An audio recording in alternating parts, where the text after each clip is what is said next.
My name is Michaela Brantley, and today I'm going to be talking about a super influential article that I have encountered here at Centenary. So, the article I chose is called All Animals Are Equal. It's written by Peter Singer, who is a contemporary moral philosopher, and I read this article in Moral Problems philosophy class here at Centenary. The class as a whole was very influential in my life. It stretched me, it pushed me to consider the values that I had and either confirm them or change them. And I'm really glad I took the class. I recommend everybody take it, but if you don't do that, at least read this article because it was very influential in my life and my relationship with other humans and non-humans. So one of the reasons, the most important reason that it was so influential was because it actually what started me thinking about becoming vegetarian. That's a huge life change that was sparked by this article and by the conversations I had about it and in the class. And now I'm mostly vegetarian still. And while that was a process, this article was the beginning of that. And so I'm grateful for it. I'm really glad that I had that opportunity to talk and think about the morality of myself and other humans, other non-human animals. And so I really hope that you enjoy hearing about the article and reading it if you choose to do so. So I'll kind of summarize for you what the article actually talks about. Singer essentially is saying that all beings, all humans and non-humans are animals.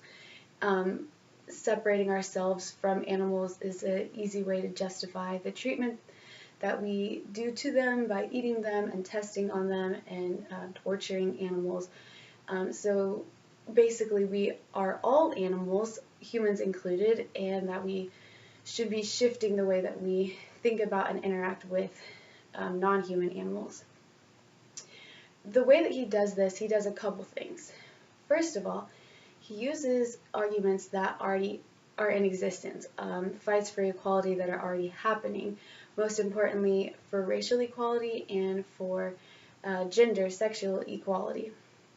And he takes those arguments that exist and that philosophers and people use to say that we should be treating different races with equal rights, and we should be treating different people with equal consideration, and he applies those to non-human animals. He says these things that we do and say for other people, different groups that exist, also should and can be applied to non-human animals.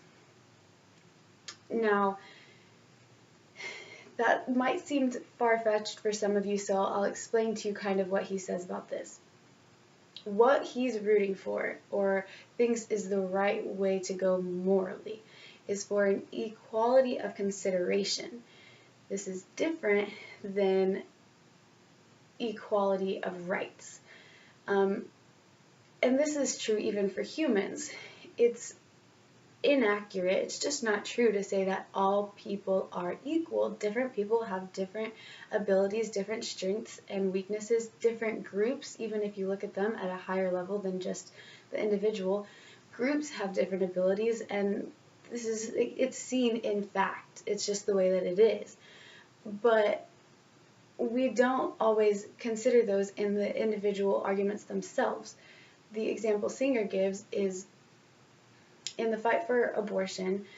Many people argue that women should have abortion, that they have a right to abortion.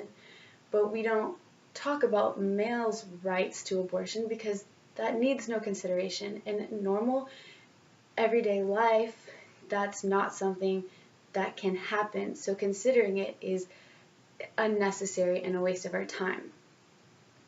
This is the same thing with non-human animals. We're not arguing that pigs and dogs and raccoons should have equal rights as humans, such as the right to vote. We don't think that that would be a rational decision to make. It would make no difference if we made it. They can't vote, but we're not rooting for their vote, the equal rights for them to vote. We're arguing for them to have equal consideration, so that we consider the things that they can do, the things that they desire, which pretty much leads to the second thing that Singer does. He highlights that the ability to suffer is much more important when weighing moral status than the ability to talk or the ability to reason. The reason that he justifies this is that there are people who can't talk. There are people who can't reason. And we can't and should not say that they're any less significant as individuals than the rest of the population. But we also shouldn't be saying because animals can't talk and reason in the same way that we do, that they don't deserve some consideration. Their ability to suffer and their ability to feel joy, feel desire, and want to live is equal as other humans, and therefore they desire and deserve consideration for rights and for life.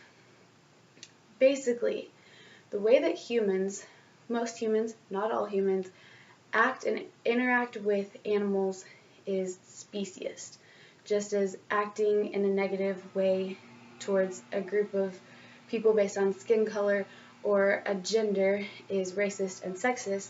The way that we treat animals is speciest, because we are prioritizing our own species over that of another for an unrightful reason. Now, I love this article. I love the fact that we're making such strides in seeing how precious animals are and their desire to live. But to you, it might sound crazy. It might sound a little outrageous, but that's because it's new, and that's because it's on the come up.